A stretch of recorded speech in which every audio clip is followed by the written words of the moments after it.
None of this, dilapidated RVs parked on the streets of Los Angeles everywhere with thousands of people living in them. Tonight, a new push to prevent the practice. KCAL News reporter Laurie Perez is live in Playa del Rey tonight with the story. Laurie? Well, Juan, this is really an effort to go after the people who buy up old RVs and then rent them out to the unhoused.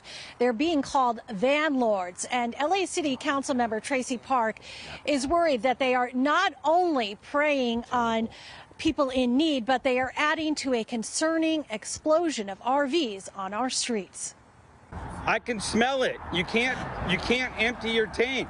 A viewer sent us this video of what he believes is an RV being rented out as a dwelling, and a so-called van lord, the guy who rented it out, servicing it by dumping waste onto a West LA street. The city's latest homeless count found 6,500 people living in 4,000 RVs, a 40% jump since 2018. Councilwoman Traci Park has heard the frustration. There is no neighborhood on the west side or in Los Angeles that isn't impacted by RVs and vehicular dwelling.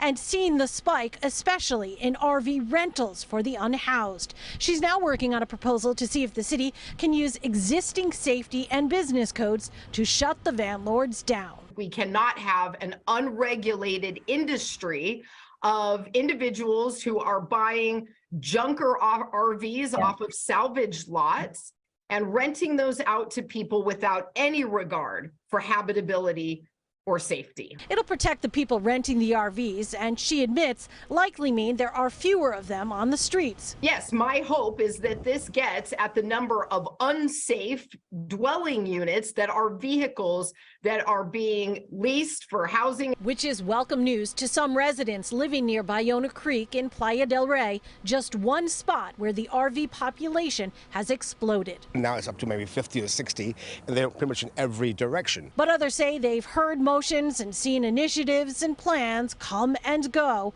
as the issues remain. I don't think it'll work. I think the city, when it comes to homeless people, is run on fear.